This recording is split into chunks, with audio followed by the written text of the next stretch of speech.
Welcome to Novara Live. I'm Moya Lothian-Mclean, and tonight we are absolutely inundated with cover-ups. The government are being accused of a cover-up over the fact that they simply will not hand over Boris Johnson's unredacted WhatsApps to the COVID inquiry, and cover-ups over sexual misconduct in the media are also surfacing. More on those in a minute. Before we begin, we should warn you our first story occasionally contains graphic descriptions of sexual harassment. Let's go to that now. British media is often described as a members club. It's hard to get into, and what goes on inside remains mostly a secret. And new revelations about the handling of sexual misconduct claims against a Star Guardian columnist are not going to challenge that perception anytime soon. This is a story broken by Jane Bradley in the New York Times today. A British reporter had a big #MeToo scoop. Her editor killed it. 7 women say that a Star columnist groped them or made unwanted sexual advances, but Britain's news media has a complicated relationship with outing its own. Let's talk about that Star columnist who is mentioned. This is Nick Cohen. Until January 2023, he'd spent 20 years as a heavyweight political columnist for The Observer, and he was a pretty powerful figure in British media. But in January of this year, he resigned from The Observer on, quote, health grounds. Now, Cohen's resignation followed an internal investigation by Guardian News Media, The Observer's parent company, into allegations that were made against Cohen of sexual misconduct. And Cohen's departure was reported by trade press, but received a rather muted reception by the rest of English media. There was no coverage of the matter in the likes of The Times, or The Telegraph, or The Independent, for whom Mr. Cohen has written. And there was certainly none in The Observer, or its sister paper, The Guardian. The Financial Times also didn't cover the story of one of Britain's most prominent political columnists being accused of multiple instances of sexual misconduct. And the NYT thinks it can point to why. Bradley's article opens with this. Inside the financial newsroom this winter, one of its star investigative reporters, Madison Marriage, had a potentially explosive scoop involving another newspaper. A prominent left-wing columnist, Nick Cohen, had resigned from Guardian News and Media, and Miss Marriage had evidence that his departure followed years of unwanted sexual advances and groping of female journalists. But her investigation on Mr. Cohen, which she hoped would begin a broader look at sexual misconduct in the British news media, was never published. The Financial Times' editor, Raoula Khalif, killed it, according to interviews with a dozen Financial Times journalists. Now, why did Raoula Khalif spike the story? According to the NYT report, it was because, quote, Mr. Cohen did not have a big enough business profile to make him an FT story. Interesting. The NYT also includes this detail. Days after Miss Marriage's article was dropped, the newspaper ran an investigation into sexual harassment claims against a former TikTok manager.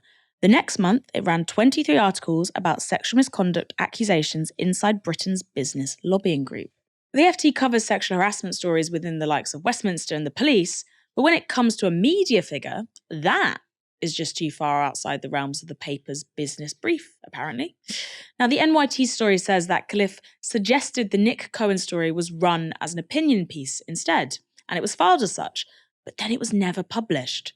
Of course, the NYT scoop is mediaception because it's a story about a story.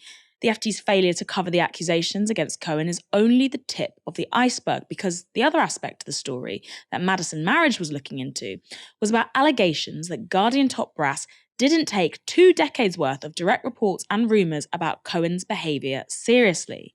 This is again from the NYT. Miss Siegel, former Guardian editorial assistant, recounted Mr. Cohen grabbing her bottom in the newsroom around 2001. 5 other women described similar encounters at pubs from 2008 to 2015. One said Mr. Cohen had pressed his erection against her thigh and kissed her uninvited when they met to discuss her career. A 7th said Mr. Cohen had repeatedly offered to send her explicit photographs in 2018 while she worked as an unpaid copy editor for him. Mr. Cohen's reputation was widely known in the newsroom, according to 10 former colleagues, both male and female. One former colleague said she and other female journalists had used a different entrance to a pub to avoid being groped by him. Another woman said she had avoided the bar downstairs from the newsroom after Mr. Cohen grabbed her knee during work drinks. In 2018, One of the women who had accused Cohen of sexual misconduct met with The Guardian's managing editor, Jan Thompson, to, quote, report her experiences. Now, this is what the NYT says happened in that meeting. At the February 1st, 2018 meeting, Miss Siegel said that Miss Thompson responded by talking about the abuse that Mr. Cohen faced for his political views, according to the notes Miss Siegel wrote afterward. She described the meeting as a, quote, chaotic mess of defensiveness and attack. Now, it wasn't until 2022, after Lucy Siegel went public with her allegations on social media, that The Guardian launched an official investigation into Mr. Cohen. And what were the results of that investigation? A confidentiality agreement between the newspaper and Cohen, and a big cash payout in exchange for his resignation. Now, what does Cohen say about all this? Well, he told the NYT, quote, I'm the only person whose life is turned over because of this. Really? Big cash payout? Still regularly writing for the likes of The Spectator? Life turned over? Okay. But it's not just British print media that's been accused of closing ranks when it comes to misconduct allegations. ITV's shares were down by 20% this morning as the scandal involving one of its most high-profile faces rumbles on. Philip Schofield was, until last weekend, the longest-running presenter on This Morning, ITV's flagship breakfast show.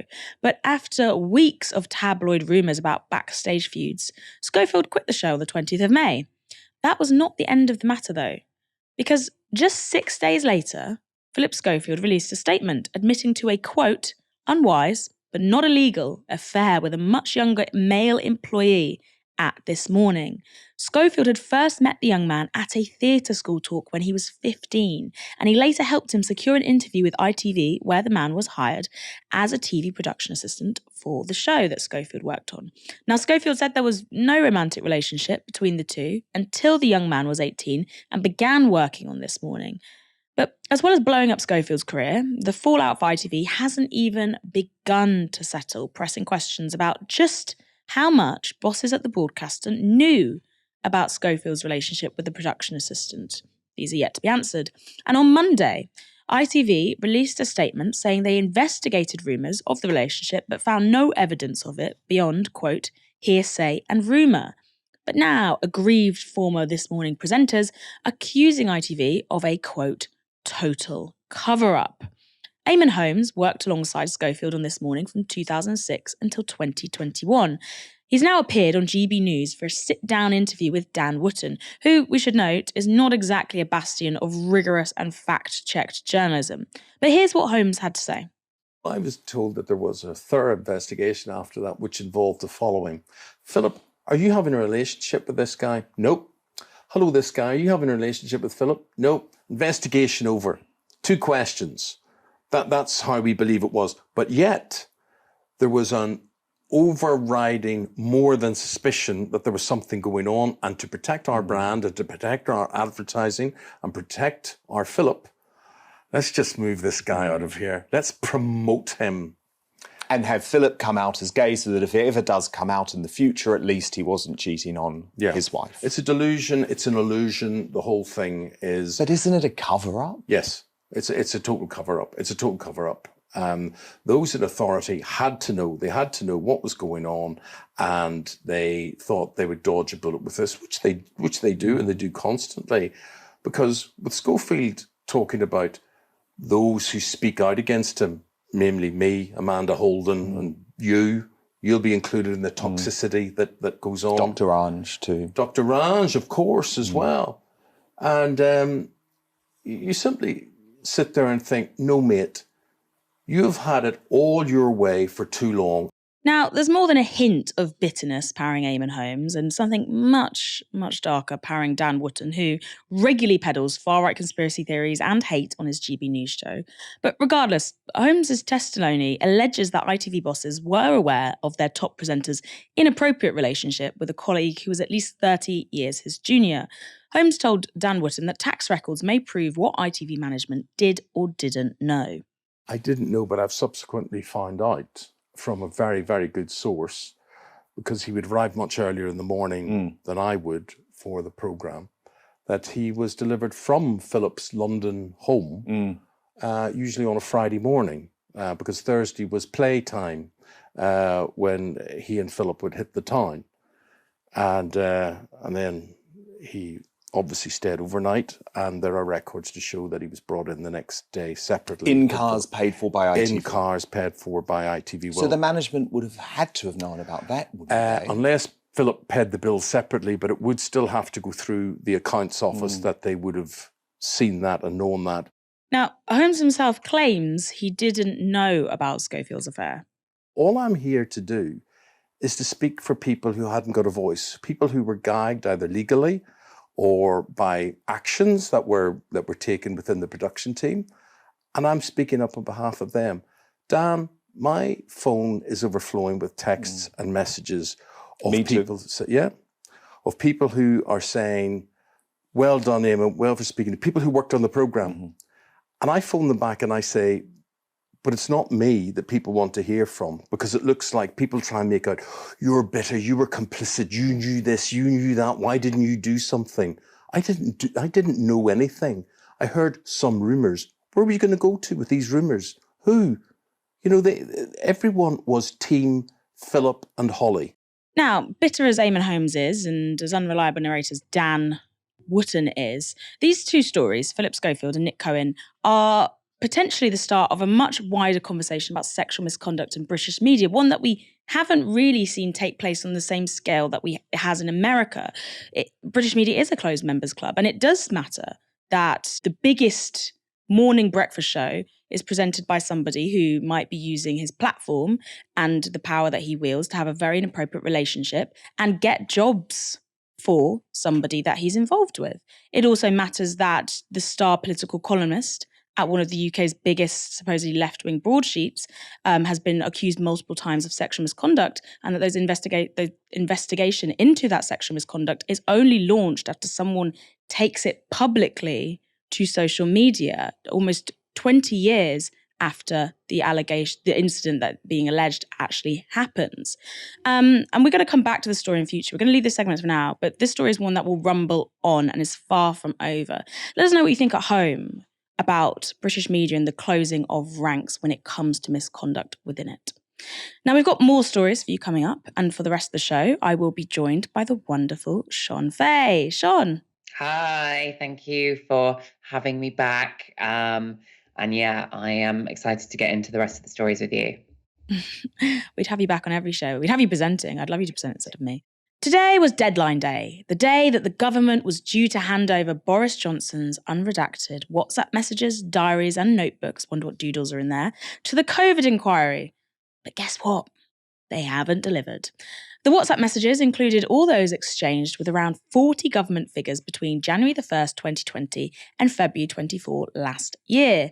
These include Rishi Sunak, Liz Truss, Matt Hancock, Dominic Cummings and Simon Case, a rogues gallery. But in a notice released this morning, the inquiry said this. First, an extension was requested for compliance with the ruling until Monday, the June 5th, 2023. Second, the inquiry was informed that the Cabinet Office does not have in its possession either Mr Johnson's WhatsApp messages or Mr Johnson's notebooks as sought in the original Section 21 notice.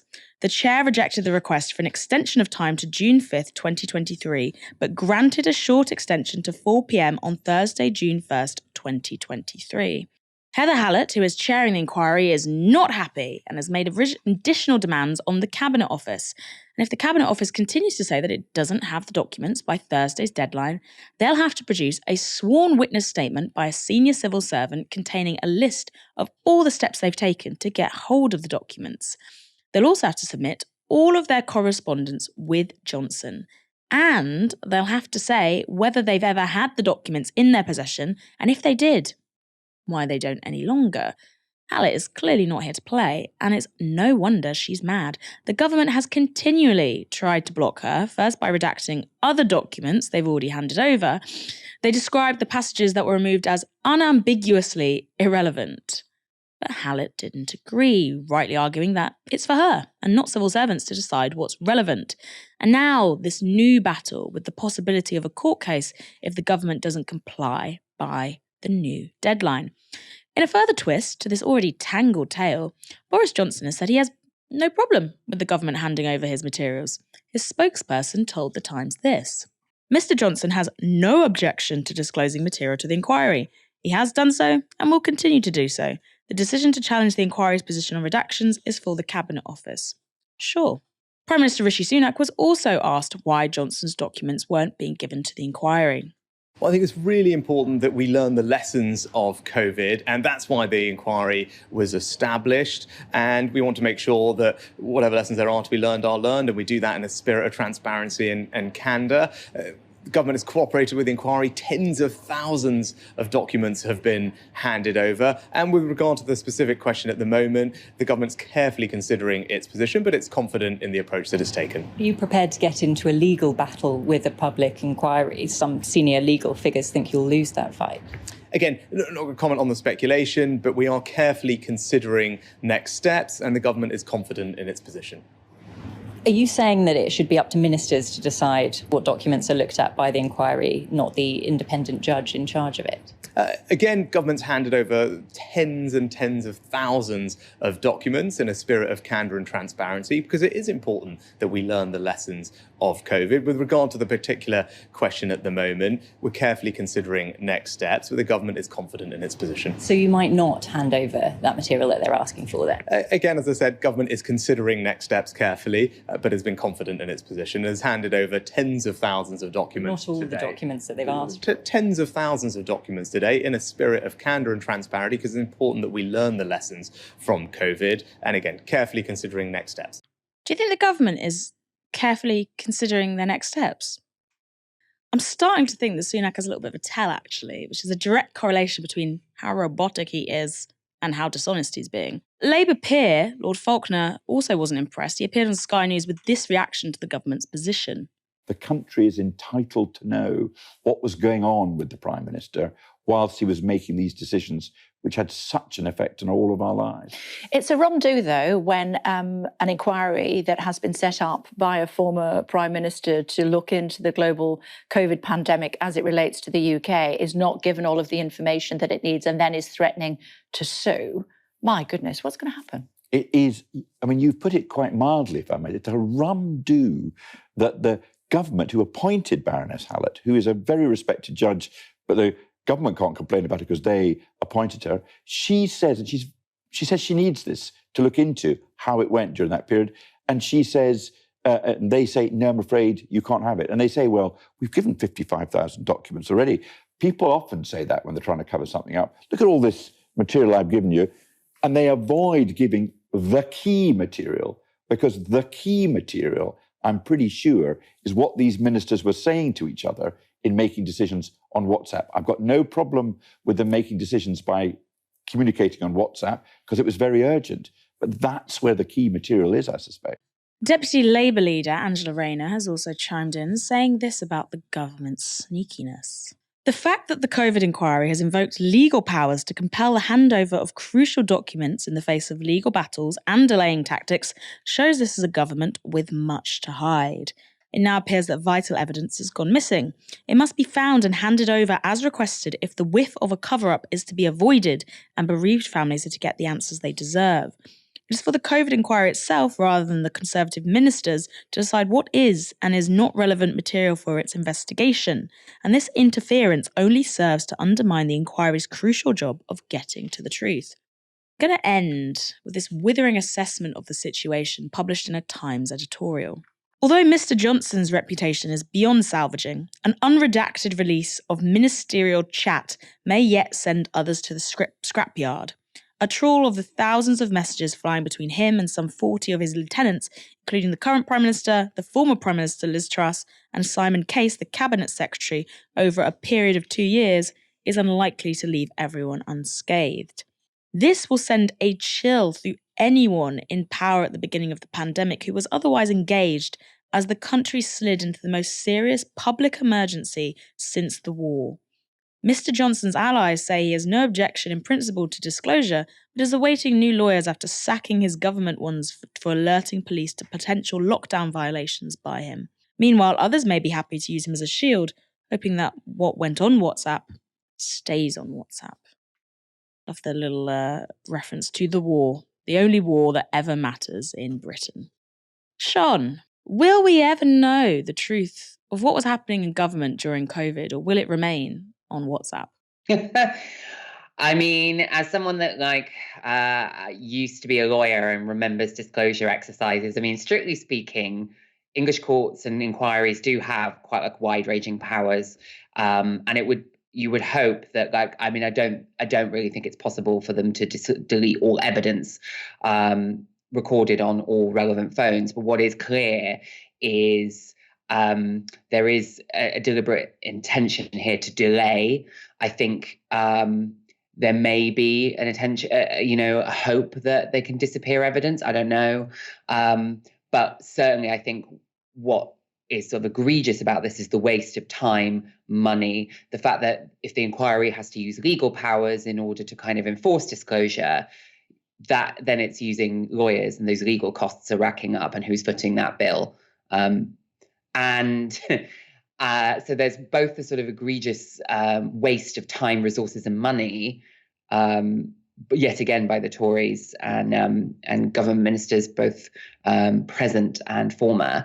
And also, I worry really that this may, as inquiries tend to do, lurch on to a point where when we do find out anything of note, most of the people who are sort of culpable have fallen from grace or have managed to sort of fall out of power anyway because of the decline and decay within the Tory party anyway. So all these people will just walk off scot-free, and we'll have, potentially some kind of inquiry summary that says, well, there was widespread hypocrisy, failings, perhaps even breaches of the government's own rules and policies during COVID.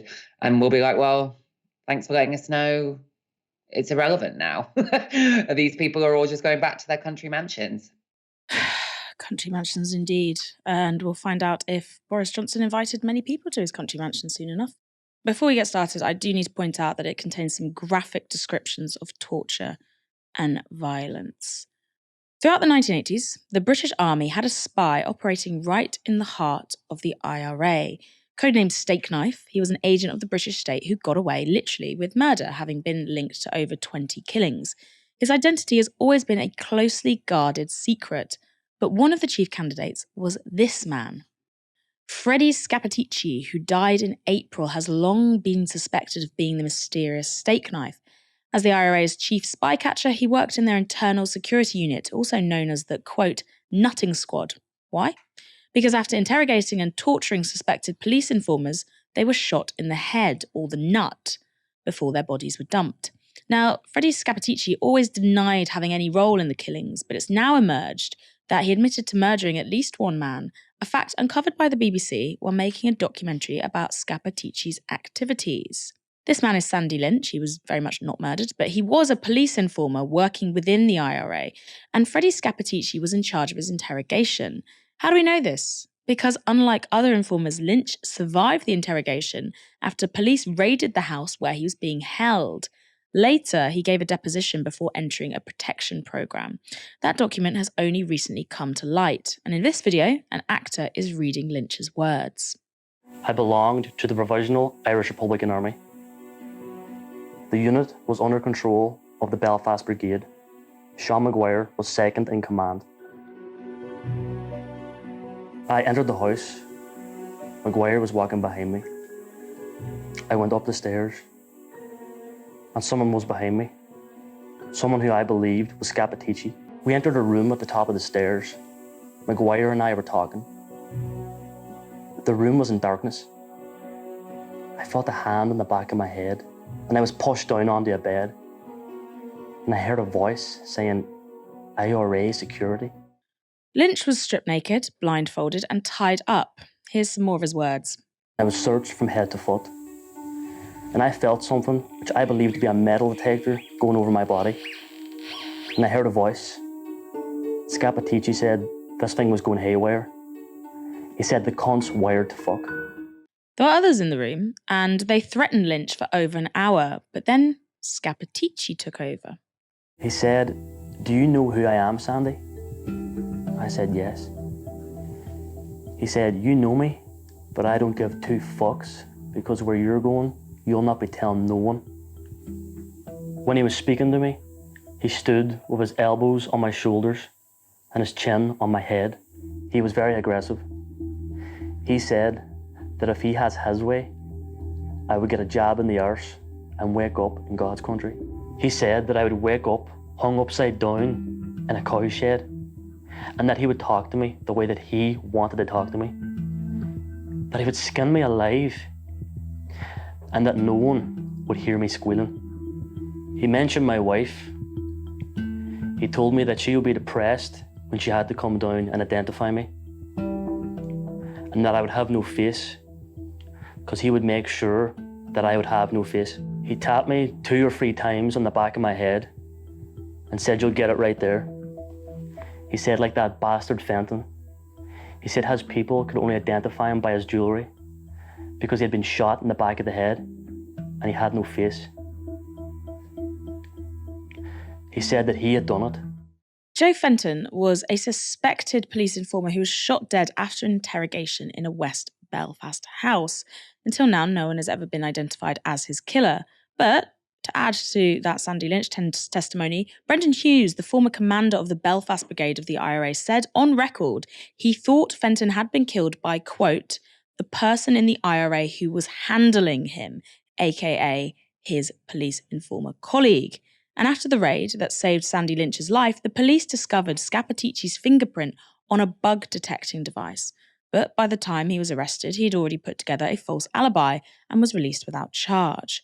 Kevin Winters was Scappaticci's solicitor at the time. He now represents the families of people killed by the IRA Internal Security Unit. I represented Fred Scappaticci. There was an allegation that he was connected to the house via a fingerprint, or fingerprints, I can't remember. And he gave a prepared statement, which in itself was unusual for anyone connected to the IRA to make statements in Castlereagh Holding Centre. And secondly, he was released without charge. At that time, I was relatively inexperienced. I didn't see anything particularly unusual other than that. That was the system working its way through. Police took a view that there was insufficient evidence to prosecute. On reflection, years later, I have to seriously question that decision. On the face of it, there was probably sufficient evidence to charge him, prosecute him, and remand him into custody. That didn't happen. We know now why that didn't happen. And in a nutshell, why? Because he was an agent. After that arrest, Scappaticci's influence within the IRA began to wane. As someone who knew, literally, where the bodies were buried, a discarded spycatcher would normally face execution by the IRA, but somehow Scappaticci did not meet that fate.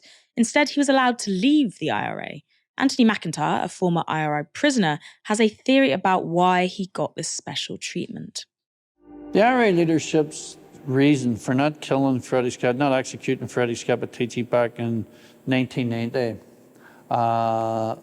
in my view, was a result of a need to save their own skin. The IRA were keenly aware that every interaction they had with Freddie Scappaticci, every order they give to kill, every order they give to kidnap, every order they give to interrogate or torture, Freddie Scappaticci had passed that on to the British. And also that Freddie Scappaticci may have recorded this and that they were in deep, serious trouble. So we have a situation where Scappaticci escaped punishment from both the British state, he was working for, and the IRA, who he was potentially working for. And that's because both have a vested interest in keeping the link between Stakeknife and Scappaticci a secret. The British state cannot admit that one of their agents was free to murder people in exchange for information, and sometimes murdering people to prevent his identity being revealed, and that it allowed these preventable killings to go ahead. And the IRA can't risk exposing still living leadership as having ordered those killings. Operation Canova is a multi-million-pound investigation into Stakeknife's activities. It's been running since 2016, but the report is due to be released this year, and it's currently being security checked by the Department of Defence. But when it comes out, we may finally know just how deeply involved the British state was in the killing of Northern Irish informers, and whether it occasionally sped up that process or brought it about in the first place. Why is it, I wonder, 2023, Shon, And the British state's involvement in the Troubles is still so obscured. I think the honest answer to that question is that there has been a deliberate and long-term right-wing institutional commitment to obscuring it on purpose. In the UK. I mean, I think it's something that we've seen really. I mean, if you think about how difficult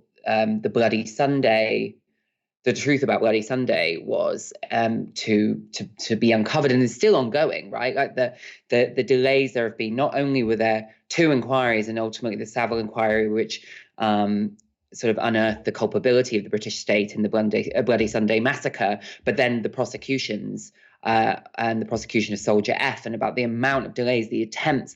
The other thing to mention here is that, which is still likely to go through, is the legacy bill, the Northern Ireland Troubles legacy bill, which is a bill going through Parliament, again, part of a conservative, right-wing, long-term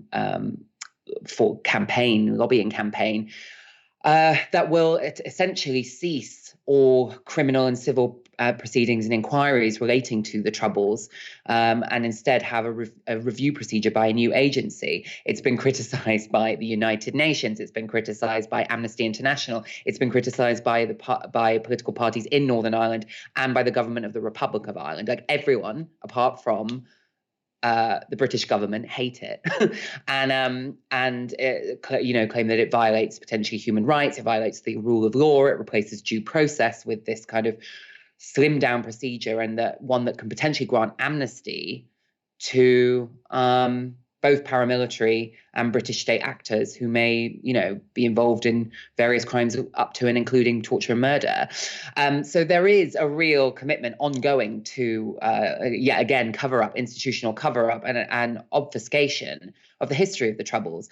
And I think also more broadly, it's worth saying that in the UK specifically, there is very little political education about the Troubles and the history of Northern Ireland. I think it's something that our media, certainly our education system, is very weak on. And so I think perhaps many people, even on the left in the UK, English people, just simply aren't aware of the history of collusion by the British state in crimes during the Troubles.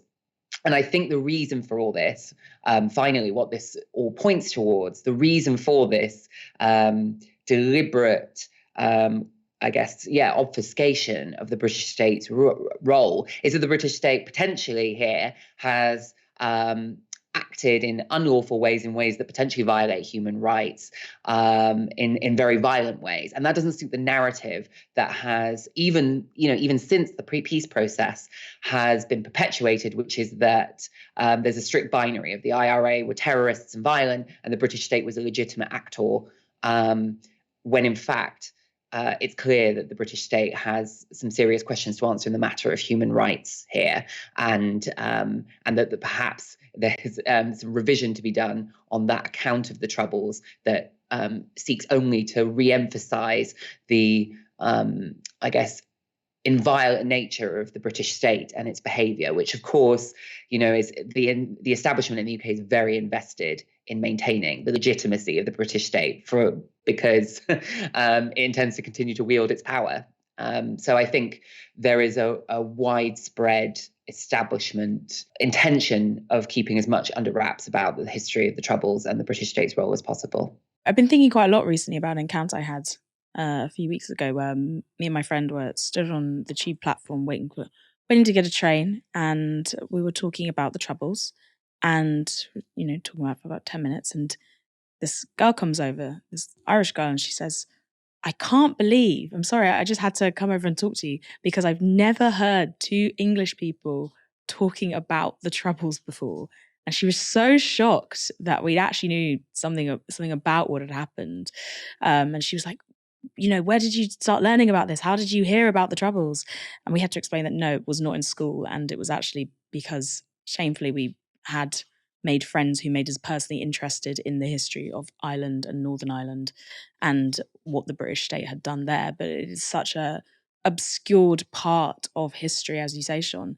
And I think that has a lot to do also about the struggles that were in line with Ireland and the apartheid that happened in Ireland. You look at Ireland and the way they're so many Irish, are allied with the likes of Palestine or the South African anti-apartheid movement, and you understand even more why the British state might not want those sort of politics and the ease of that politics being the norm, something that people in England learn about and know about. Just Stop Oil's protests attract a lot of attention. And boy, do we like talking about it on Novara Media. But a lot of that attention isn't exactly positive. In recent days, they've dumped powder on a garden at the Chelsea Flower Show, leading to squeals of outrage from the posh attendees. And on Saturday, they also stormed the field at Twickenham, disrupting the final of the Rugby Premiership. That also caused its audience, which has a large crossover with the Chelsea Flower Show, I would say, aka Posh, to pelt them with booze and beer. I wouldn't bother throwing your beer at Twickenham. Do you know how much that costs? But now they found a new set of enemies. The North London Liberals. Apparently these aren't posh people too. Okay, let's take a look. Everyone's just trying to go about their business, to go about their day. And you are all of them. You might feel better about yourself. All you're doing is helping the cause. Because everyone hates you. I'm a Liberal. I've always voted Liberal. I'm a cyclist. And I live in North London. If I hate you, yes, hippies like you. And you all feel better about yourself, but you're hurting the cause. You feel better, but you're hurting the cause. You're hurting the green cause. So you feel good about yourself, but you're not helping.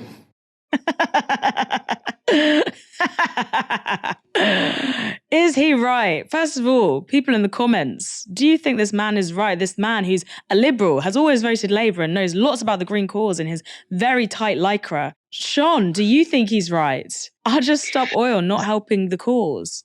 This is the thing, even the terms, right, of the question, what does helping the cause mean? We are what they are demonstrating against is an emergency for humanity, for certainly for the global South before anyone else. I think it's worth saying that. But for us as a species, it is a true emergency. And I think saying hurting the cause is that we are heading towards almost certain doom, impending societal shifts leading potentially towards societal collapse. It's that level of alarm, something that is essentially we are already betraying future generations. If anyone watching has a child, what we collectively as a society are doing is handing them a future that is going to be full of misery and pain.